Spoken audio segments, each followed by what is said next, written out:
अब मैं कुछ आयतें जिनको आपके सामने रखता हूं। ये गैलेक्सी है हमारी, ये लेटरल व्यू है, ये टॉप व्यू है मिल्की वे गैलेक्सी, जिसका हिस्सा है हमारा सोलर सिस्टम। ये उसका स्केच है, एग्जैक्ट पिक्चर नहीं है। इस गैलेक्सी के अगर आप डायमेंशंस देखें तो एक बाजू से दूसरे बाजू 1,00,000 नूरी साल यानी 1,00,000 लाइट ईयर्स का डिफरेंस है, डिस्टेंस है इस हिस्से से उस बाजू तक। लाइट ईयर क्या है?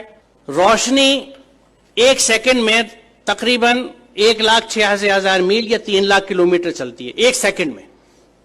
इसको 60 से मल्टीप्लाई कीजिए, 1 मिनट में रोशनी कितना चली, फिर 60 से मल्टीप्लाई कीजिए 1 घंटे में कितना चली। यहां तक आते ज्यादातर आपके कैलकुलेटर्स कंप्यूटर्स फेल होने लगेंगे क्योंकि फिगर्स बहुत ऊंची चली गई।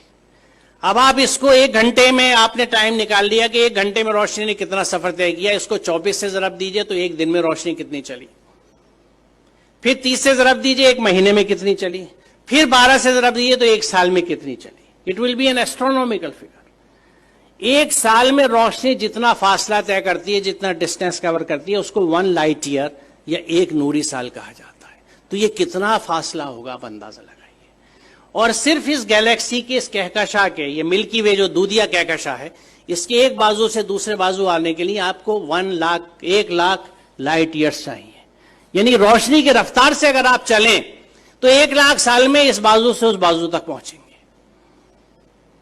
यहां अजमत का एहसास होता है अल्लाह ताला की। और ये मिल्की वे जो एक गैलेक्सी है, ये ऐसी एक गैलेक्सी नहीं है, बल्कि there are millions and millions of these galaxies पूरी कायनात में।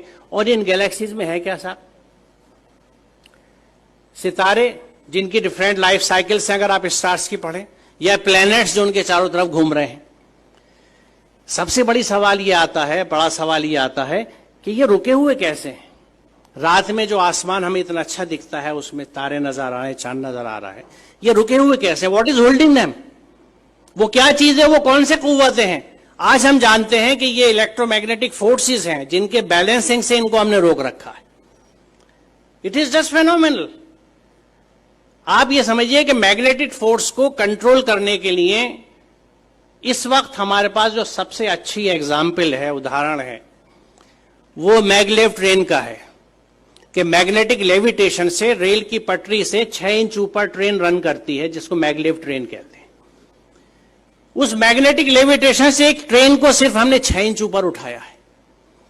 और इन प्लैनेट्स का जो billions and billions of stars and planets और सूरज हैं, सितारे हैं, ये किस तरह से बैलेंस किए हुए मैग्नेटिक फोर्सेस के साथ। ये कितना जबरदस्त कैलकुलेशन है, कितना जबरदस्त हिसाब है। और इसको जब आप समझते हैं और सूरह रहमान की उस आयत को देखते हैं कि बस समा रफा व वज़ल मीज़ान, तो बात समझ में आती है कि उसने आसमान को बुलंद किया और एक तवाजुन कायम कर दिया। तवाजुन की अहमियत की वजाहत है क्योंकि आप इमेजिन कीजिए, मुझे नहीं पता, मैंने बचपन में खेल खेला है, उसका जिक्र मैं हमेशा इस तकरीर में अपनी करता हूं कि मैग्नेट से जब हम लोग छोटे थे तो हमारे पास वो मोबाइल फोन्स नहीं थे या स्मार्टफोन्स नहीं थे जो आज आप लोगों के पास है। हमारे पास क्या होता था? टूटी हुई चूड़ियां होती थी, सिगरेट के पैकेट होते थे, माचिस की डिब्बियां होती थी, माचिस की तीलियां हुआ करती थी, और इन चीजों से हम खेल डिवाइस किया करते थे अपने लिए। तो मैग्नेट से हम जो एक खेल डिवाइस करते थे, और वो घर से जल्दी से किसी तरह जब अम्मी की नजर बचती थी सुई उठा लाते थे या आल पे ले लेते थे अब्बा के ड्रॉज में से कि कागज के ऊपर पिन रखी और नीचे मैग्नेट रख के उसको घुमाना शुरू किया तो ऊपर से वो सुई घूमती थी। अब इस सुई को अगर आप बीच में रख के दोनों साइड मैग्नेट रख लें तो जिधर मैग्नेट का फोर्स ज्यादा होगा सुई उधर भागेगी। एक स्टेज ऐसी आएगी कि सुई बीच में कांपती सी रहेगी, ना इधर जा सकती है ना उधर, क्योंकि यहां पे दोनों फोर्सेज एक दूसरे को न्यूट्रलाइज कर रहे हैं। इधर की मैग्नेटिक की ताकत, इधर की मैग्नेटिक की ताकत एक दूसरे को न्यूट्रलाइज कर रही है, नलीफाई कर रही है। वो सुई बीच में ट्रैप्ड है।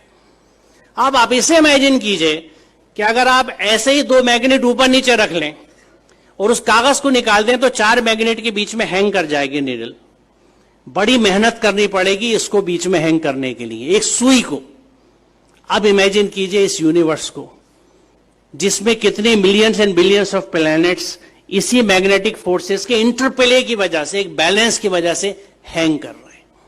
जो इसको समझ सकता है वो खालिक की अजमत को समझता है। वो परमात्मा की महात्मा को समझ सकता है, महानता को समझ सकता है, अल्लाह ताला की अजमत को पहचान सकता है, और उस वक्त वो कन्विंस होता है कि जब इस पूरी कायनात में अल्लाह के कानून चलते हैं तो मैं उसके कानून को किस तरह से एक जुजदान में लपेट के बिना समझे ऊपर रख सकता हूं और उसको फॉलो नहीं कर